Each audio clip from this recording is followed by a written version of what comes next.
Hi everyone and welcome to ParaTalk. On this episode of ParaTalk, I am once again joined by the one and only Gina Black, who I think is on for the second time, and she was one of the first guests I had on originally many years ago.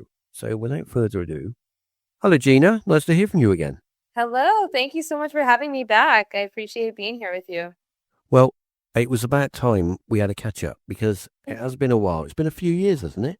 Yes. So what have you been up to in the interim? So, since we spoke last, I actually co-founded a new paranormal team, and my team is based in South Florida in the United States. So we're in I would say the greater Miami area, and I've been investigating with them. I've also been traveling around the United States on my own, and also I've been to the UK, Europe, and Japan. Recently, I just wrote my first book, which is about cemetery symbolism because, I love a good cemetery. And I've just been compiling some evidence and doing as many spooky adventures as I can. I remember speaking to you when you came over to England. Did you have any experiences when you was over here? So when I was in England, I visited quite a few different cities, quite a few different places. And I stayed in Castle Donington, which is just outside of Nottingham. At the time I was staying there was only one other guest. So the hotel was fairly empty. I'm not sure exactly why that was, but there just wasn't very many people staying there. And my room was a rather large suite. I imagined it was probably a large bedroom back in the day. It had a nice balcony and it had a little stairway to the door outside.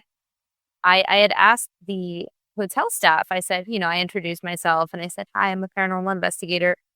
Would it be okay if I poked around in the common areas downstairs later in the evening? I said I would be quiet and I wouldn't make any noise or anything along those lines. And the night manager said, fine. He said, absolutely. You're welcome to walk around. And he kind of told me, I'll just be working in the back. So if you need anything, just let me know. And I went ahead and began my evening probably around 1 o'clock in the morning. And I went through the downstairs areas. This particular hotel was built, I want to say it was 1798. And I think that's the date, but don't hold me to it. It was something around the 1790s. So it was very old. Some paranormal stories around the property would talk about a tall shadow man wearing a hat. So knowing that, I kind of went around and I was very quiet and I would stay in certain areas and listen, and I would use my different equipment to see if there was any, EMF activity or any sort of voices with my recorder. But I felt as if somebody was following me, which was interesting because I didn't hear any creaks or anything like that, but I just felt the presence, like somebody was walking around with me. So I landed up going back to my room and I continued investigating in my hotel room. I used my recorder, and I had been using my recorder all night and I hadn't gotten anything. But when I got back to my room, I asked if anybody had followed me to my room, and I got a very scary kind of scream in my recorder. So that was my only paranormal experience while I was in England, but it was a really scary EVP. What were some of the places you visited? You've got a lot of old places over here. I mean, you visited Highgate. Yeah. Yeah. Did you find that going to those places kind of got you in a different kind of mindset, for the paranormal?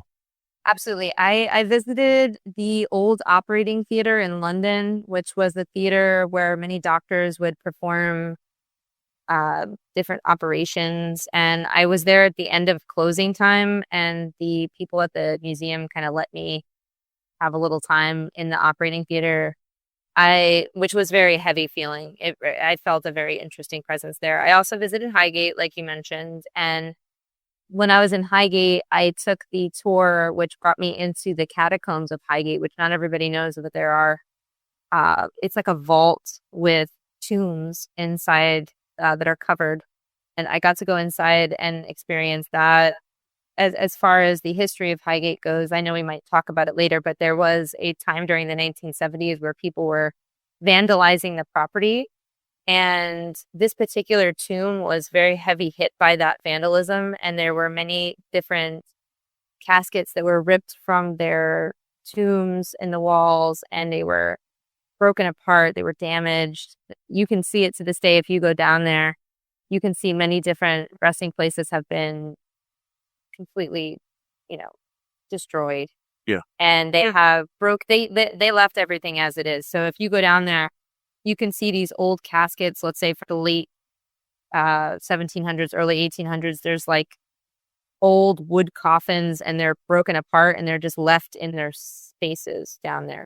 It's pretty interesting. I felt an absolute energy down there. I felt a shift, as if it felt very heavy. It felt like there were probably people watching to make sure the people that were on the tour didn't touch anything or do anything, because we were in their space. But I definitely felt that energy. I didn't have any experiences other than feeling that way, but I got to check it out. Also, while I was in England, I visited the Bristol Caves, which was pretty cool. Yeah. I went to, on your recommendation, the Christmas Steps.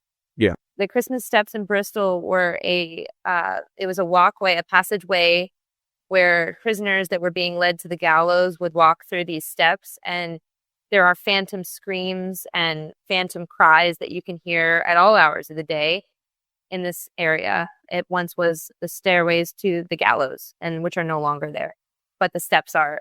So that was pretty cool to be able to walk those steps. I did a lot. I also went to the Cotswolds. There's a lot of really cool old buildings there. I visited, and in Bristol, there were some old ruins of various castles and things around the city.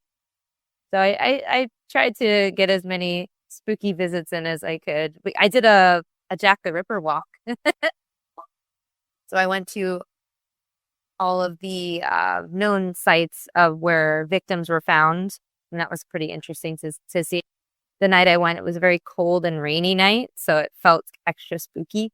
We were all walking with our umbrellas. It was an interesting time. But I had a really great time when I was in England, and I'd love to come back. There's so many places around the country that are just excellent and full of history, and that's all what I'm into.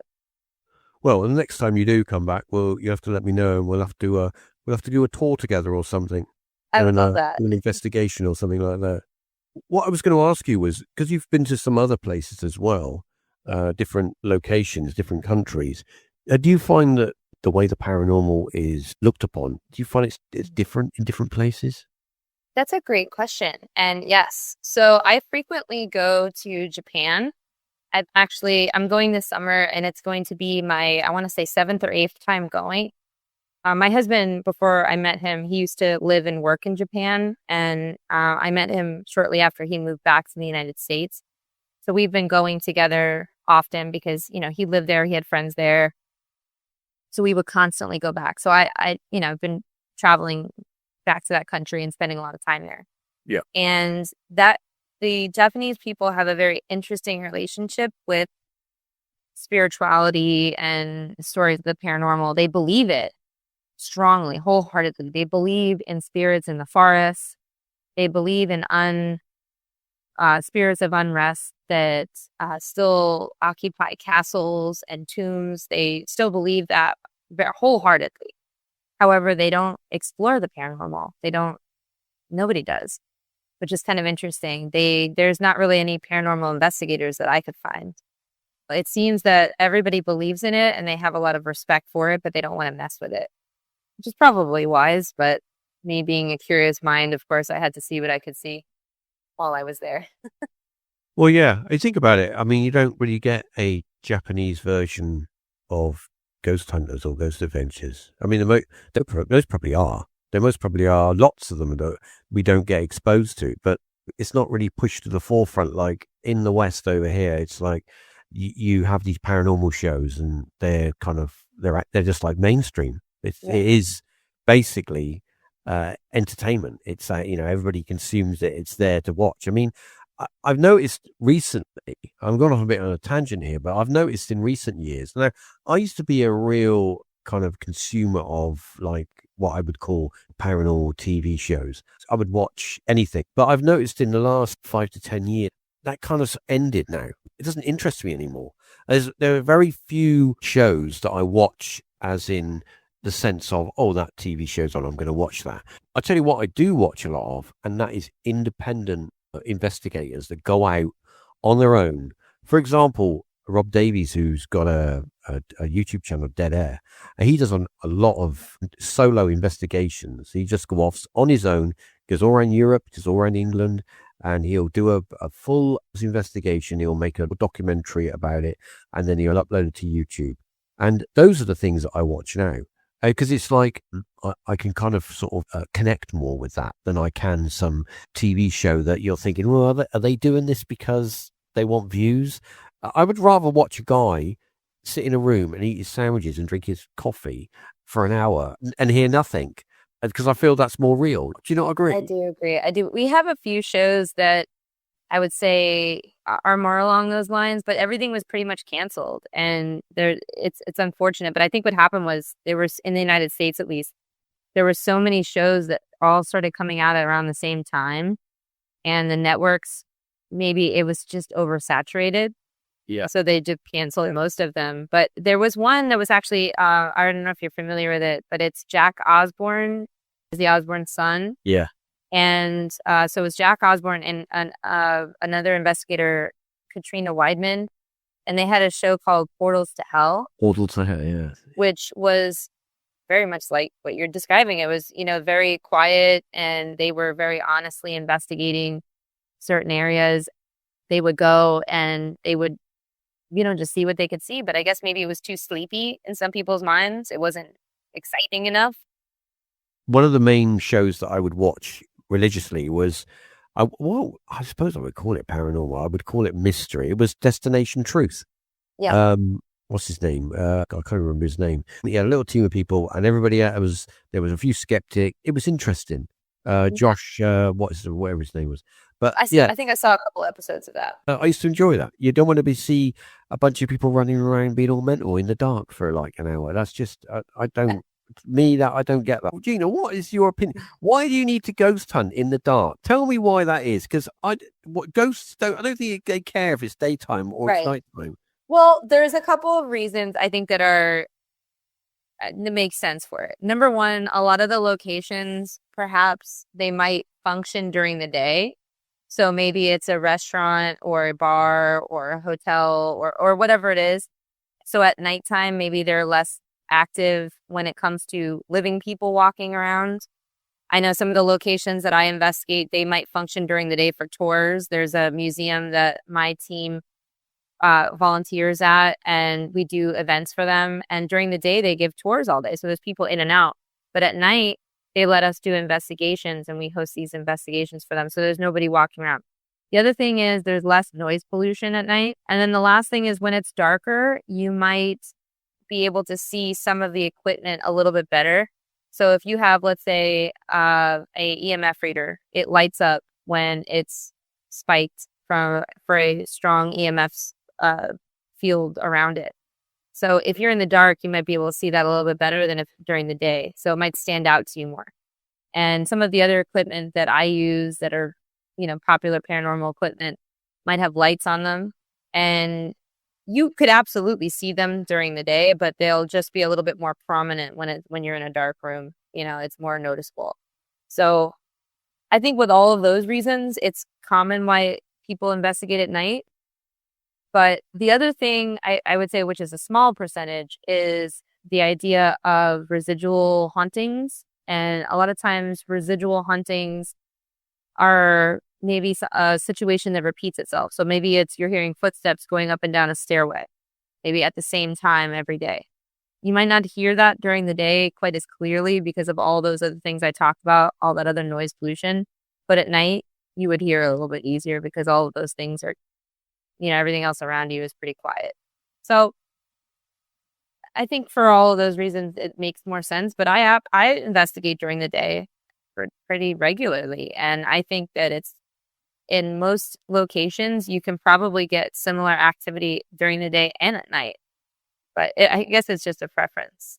Yeah, true. Everything you said is completely valid and or makes perfect sense. But, I mean, maybe I'm being a bit silly, but the two main experiences that I've had with to do with paranormal have been in broad daylight, in daytime. It's been completely just normal daytime. And one when I was on a school trip with a group of people. It was a school trip to like a manor house, and they were giving like a tour for the school kids, and we were doing a project on it.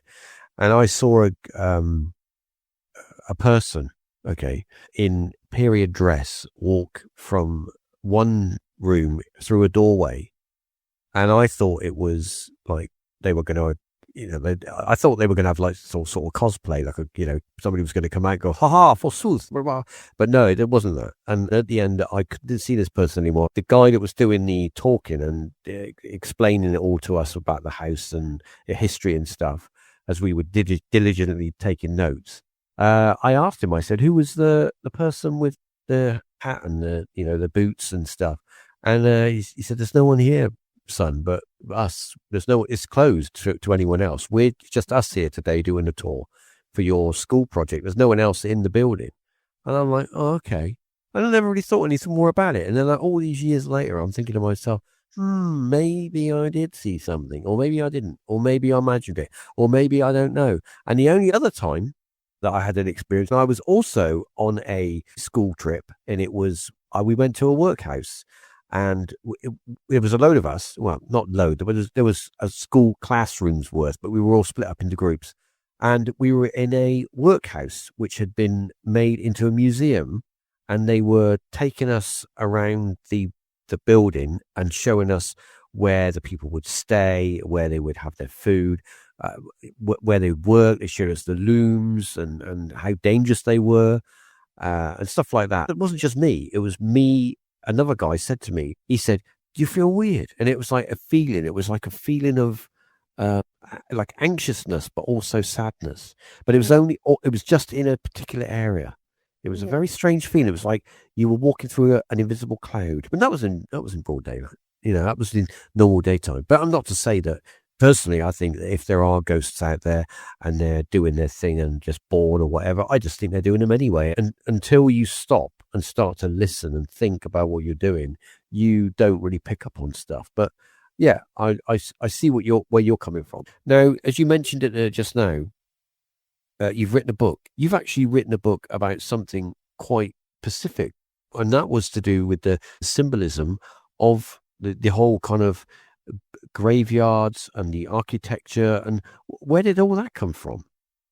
So that all came about during the pandemic.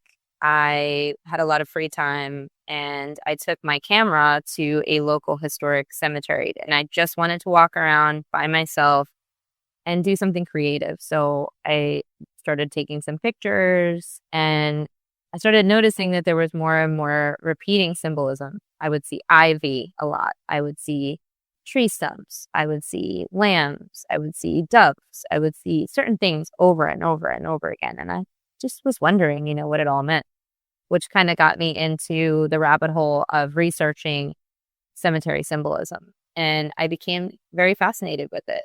I also love, as I told you, when I visit any country or any city or any, vacation that I take, I always try to find haunted bars, haunted restaurants. I look for haunted locations, but I also like to visit the local historic cemetery just because you'll often find celebrity graves, you'll find some interesting architecture, things like that. So I had always been going to these places, but then I started to take tours. I would take a cemetery tour and I would learn a little bit about the location. And when you go on these tours, you meet people that are very, very passionate about what they do. And they just want to share that information with you. Even, let's say that you do the regular tour, but then you chat with them afterwards. You can get even more stories. That I just started amassing a lot of information about cemeteries. And I found it personally very fascinating. And the idea of this monumental hidden meaning, this whole catalog of hidden meanings that are lost to time, because most of my book focuses on Victorian era I do get into some older ancient reasons for symbolisms, but for the most part, cemeteries that we're talking about are centering around the Victorian era, the mid 1800s to the early 1900s. And these symbolisms meant so much to these people, so much that they would spend tons of money on them to design them in a way that was very specific to their personal interests. Their families would, no expense spared. They would spend as much as they could on a sculptor to create these beautiful mausoleums and headstones and monuments. And it's just wild to me that all of that is lost to time. Now, I was on Instagram and I was doing my paranormal on Instagram. And one day I decided I was going to talk about cemeteries.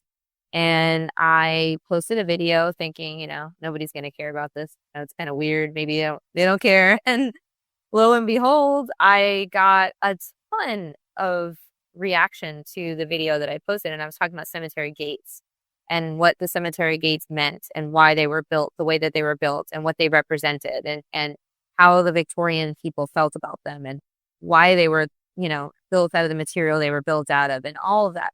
And I was just shocked at the amount of people that resonated with this video.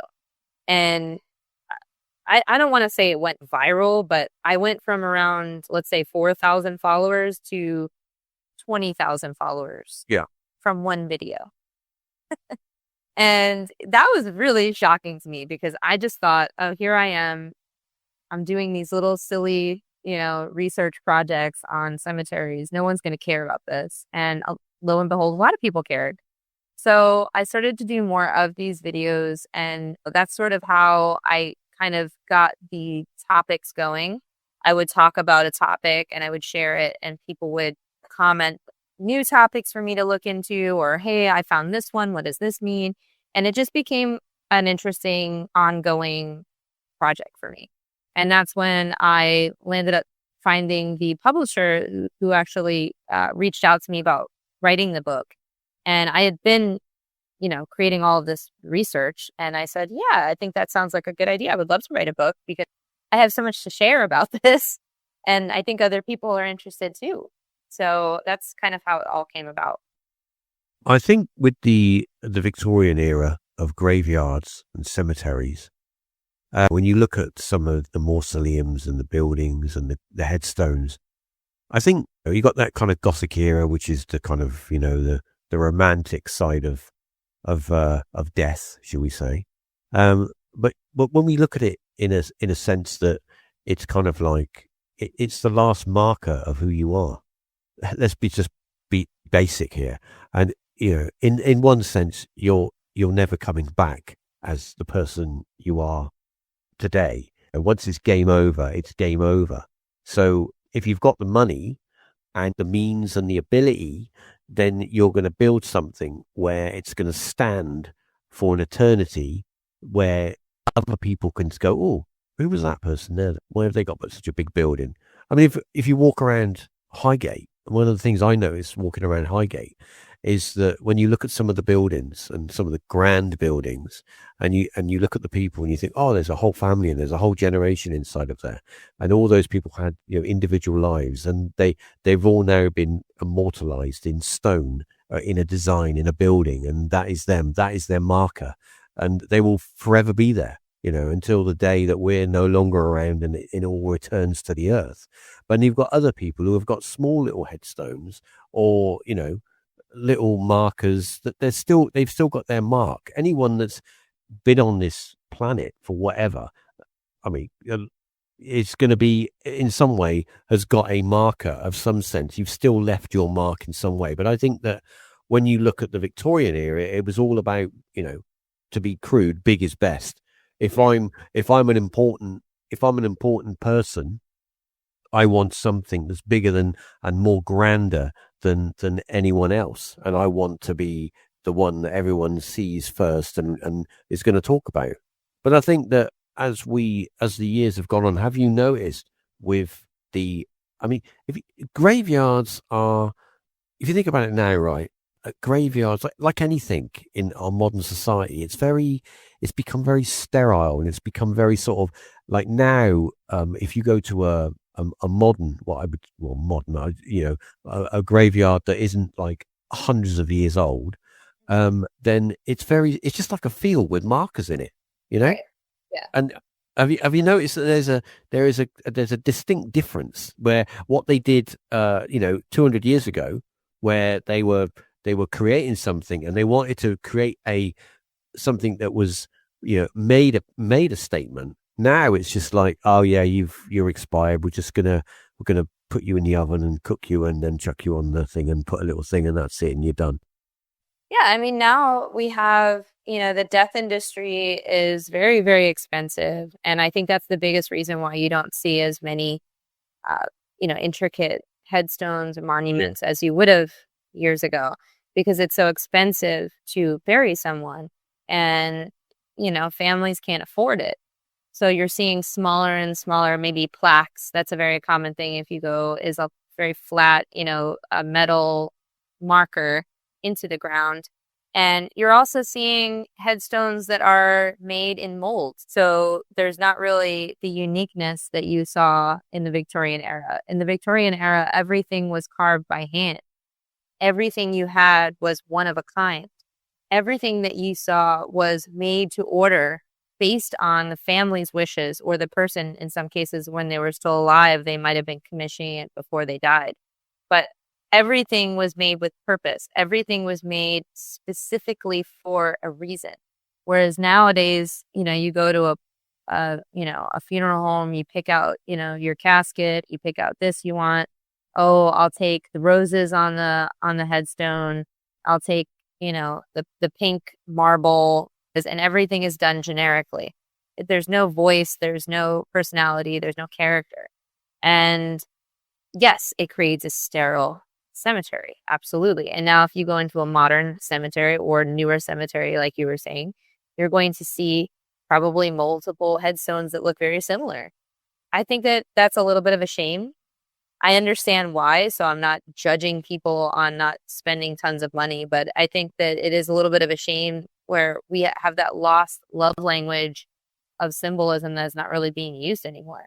So, but what I have noticed through my travels, because I live in the south of the United States, the southern United States, and at least where I live, there are a lot of cemeteries, maybe with people of less means, that make their own headstones. And I know that sounds a little interesting, but I've noticed a lot of properties all around my state of Florida, in places like Georgia and, beyond. And you'll see these headstones where people put marbles in cement to create a design, or you'll see tiles, people get colorful tiles and they'll put them down. You'll see, I've seen some where people actually had cement and they wrote and they carved names into them, maybe when they were semi-wet. But I think that has more personality, and that is more interesting than just ordering your basic headstone from the headstone store. It's just, we're retaining a little bit of personality by having a handmade element. And that's all I guess it sort of represents people. It represents a human element when you have handmade, hand carved. There's a handmade element somewhere in that design. Well, I think that's a good place to end this episode. I think we've covered a little bit of everything. Of course, I will put a link to your book in the show note. It's a very easy read. I've read a portion of it and it's very well written, which is nice, but it's written in a sense that you can read it. I mean, I've got some books and it seems clearly that authors like to use the most longest, most complicated words possible. I just speak to me like a normal person. And then that's how it's written. So I think that if you want an easy read, and it's Kindle friendly, are you doing the printed version as well? Yes, it's available right now on Kindle and on paperback right now on Amazon Prime. It's called Etched in Stone, Decoding Hidden Meanings in Cemeteries. Eventually, it's going to be on barnesandnoble.com as well. I'm not sure if that's available in the UK, but that's a book website we have in the United States. But Amazon Prime will be worldwide. Awesome. Well, I'll thank you for joining me, Gina. Thank you so much for having me. a catch up. I think next time we shouldn't leave it so long. Maybe around Christmas thing. And every time I think I'm going to do it, something else comes up. You know how it is. Life gets in the way. But I want to thank everybody for listening. I hope you enjoyed it, and remember to check out Gina's book. Until the next episode, I'll talk to you soon.